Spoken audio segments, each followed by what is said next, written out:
আসসালামু আলাইকুম। আমার চ্যানেলে আপনাদের সকলকে স্বাগত।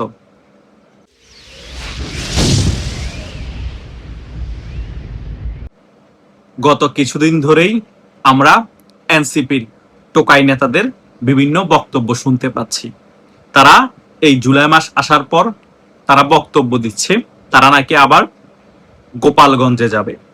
তারা গোপালগঞ্জের মতো যে সকল জায়গায় আওয়ামী লীগের অবস্থান অনেক ভালো সেই সকল জেলার মধ্যে নাকি তারা পদযাত্রা করবে। গত কিছুদিন আগে মলম হাসনাত এই নিয়ে একটি বক্তব্য দিয়েছে এবং এনসিপির নেতা আরেকজন আছে সার্ভিস আলম, সেও এ নিয়ে বক্তব্য দিয়েছে।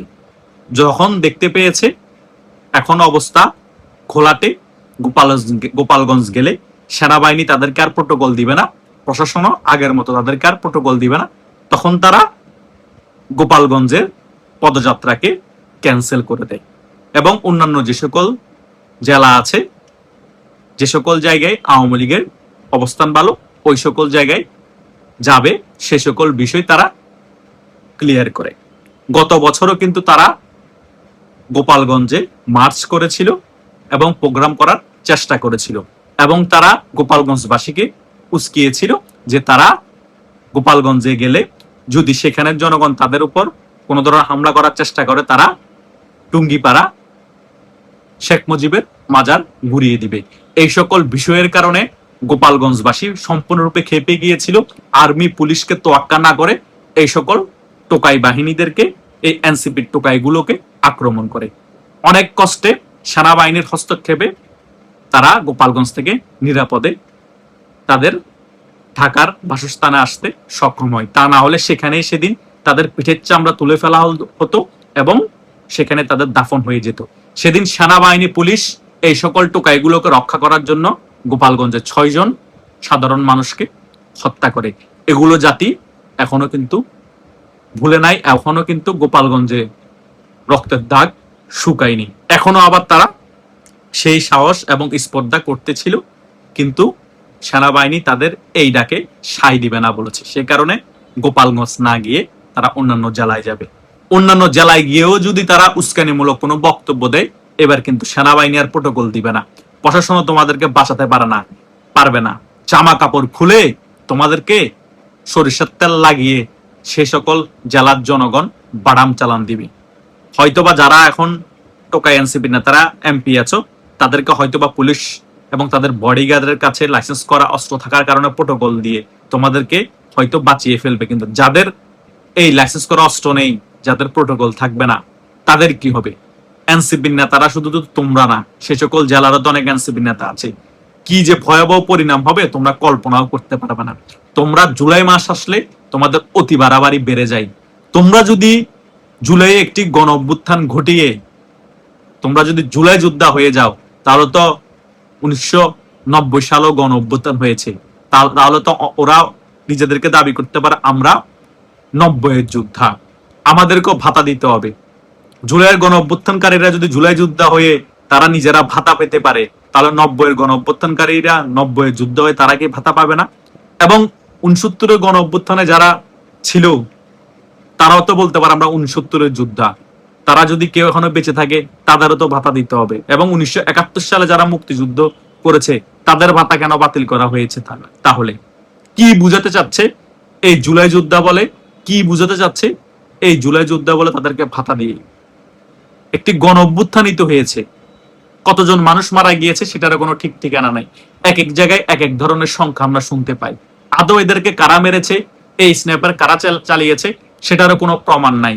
কিন্তু আমরা আন্তর্জাতিক অপরাধ ট্রাইব্যুনালের চিফ প্রসিকিউটরকে বলতে শুনেছি স্নাইপার নাকি ছাত্রলীগের নেতা কর্মীরা চালিয়েছে।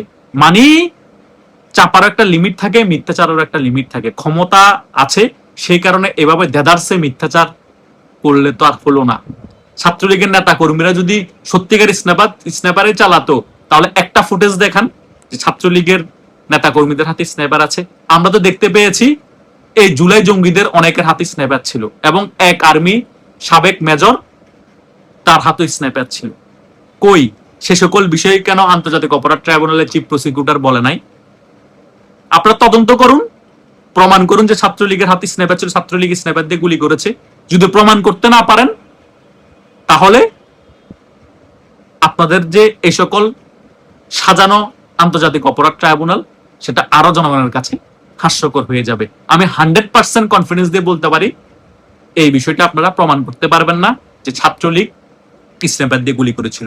কিন্তু এটা আমি ক্লিয়ারলি বলতে পারি এই স্নাইপার দিয়ে গুলির পিছনে আন্তর্জাতিক গোয়েন্দা সংস্থা আমেরিকার সিআইএ এবং পাকিস্তান আইএসআই এবং বাংলাদেশের এই জামাত ইসলামের অনেক টোকায় জড়িত ছিল এবং তারাই এই প্ল্যানিংটা করে সাধারণ ছাত্রদের হত্যা করেছে। আর সেই সকল হত্যার দায়ভার ছাত্রলীগের উপর দেওয়ার চেষ্টা তখনও করেছে, এখনো করে যাচ্ছে। হ্যাঁ, এটা সত্য, পুলিশও গুলি চালিয়েছিল, সেখানেও কিছু ছাত্র হত্যা হয়েছে। পুলিশ কেন গুলি চালিয়েছিল? তাদের নিরাপত্তার কারণে, তারা নিজেরা বাঁচার কারণে। তারপরে কিন্তু অনেক পুলিশ বাঁচতে পারে নাই। কিন্তু অহরহ ছাত্র যে হুট করে তার পাশের একজন রাস্তায় পড়ে গিয়েছে লুটিয়ে, সে সকল হত্যাগুলো কারা করেছে সেগুলা কিন্তু জনগণের কাছে এখন ক্লিয়ার। যতই আন্তর্জাতিক অপরাধ ট্রাইব্যুনালের চিফ প্রসিকিউটর এখন আওয়ামী লীগের উপর দোষ চাপানোর চেষ্টা করুক, কোনো লাভ নাই। কারণ আন্তর্জাতিক অপরাধ ট্রাইব্যুনালের চিফ প্রসিকিউটর যে বিএনপির আমরা সকলে অবগত আছি। কথা বুঝতে পেরেছেন? জুলাই আন্দোলন সম্পূর্ণরূপে বিতর্কিত। এই জুলাই আন্দোলন বঙ্গবন্ধুর নামে হয়েছে, বঙ্গবন্ধুর বাংলায় বৈষম্যের ঠাঁই নেই। কিন্তু যখন 5 আগস্ট শেখ হাসিনা সরকারের পতন হয়ে গিয়েছে তখন সর্বপ্রথম এই বঙ্গবন্ধুর ধানমন্ডি 32-এর বাড়িকে আক্রমণ করা হয়েছে, মুক্তি যোদ্ধাদেরকে আক্রমণ করা হয়েছে, মুক্তিযুদ্ধের ভাস্কর্যকে আক্রমণ করা হয়েছে। তার মানে প্রতারণা করেছে জনগণের সাথে। তাদের মূল এজেন্ডা ছিল আওয়ামী লীগ সরকারের পতন এবং আওয়ামী লীগ সরকারের পতনের পর বাংলাদেশকে একেবারে পাকিস্তানপন্থী রাষ্ট্র করে ফেলা, মুক্তিযুদ্ধকে বাংলাদেশ থেকে একেবারে ধ্বংস করে ফেলা, একেবারে এই জুলাইকে বাংলাদেশে আরেকটি যুদ্ধ হিসেবে প্রতিষ্ঠা করা। কিন্তু 2 টাকারও লাভ হয়নি, বরং এটা হেতে বিপরীত হয়ে গিয়েছে। 2 বছরের মাথায় বাংলাদেশের মানুষ বলা শুরু করে দিয়েছে জুলাই সিডিআই। কেন বলা শুরু করে দিয়েছে? তাদের এই সকল কর্মকাণ্ডের কারণে, তাদের এই সকল উস্কানিমূলক কার্যকলাপের কারণে। তারা জুলাই মাস আসলে গোপালগঞ্জ যাবে, সেখানে গিয়ে বঙ্গবন্ধুর মাজার ভেঙে দিবে। তারা জুলাই মাস আসলে মুক্তিযোদ্ধাদের অপমান করবে।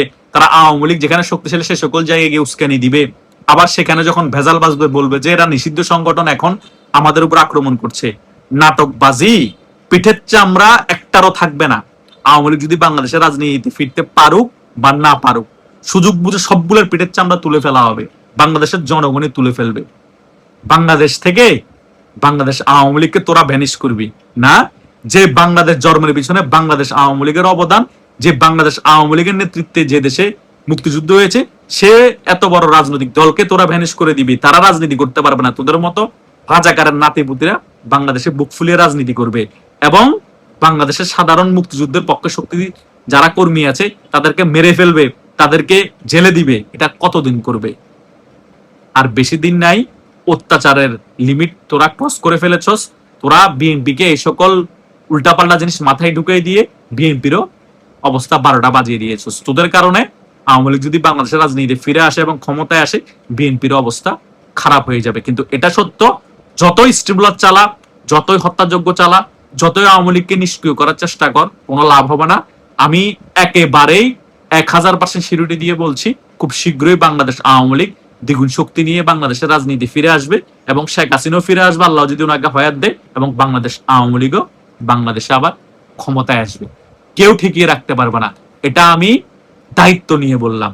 এই ভিডিওটা তো আমার থাকবে, আমি বাঁচি বা মারা যাই, আপনারা আমার কথাটা মিলিয়ে নিয়েন। কারণ এই সকল রাজাকারের নাতিপুতিদেরকে বাংলাদেশের জনগণ প্রত্যাখ্যান করেছে। বাংলাদেশের জনগণ এখন পাচ্ছে না তাদের এক রান ধরে আরেক রান ছিঁড়ে ফেলতে।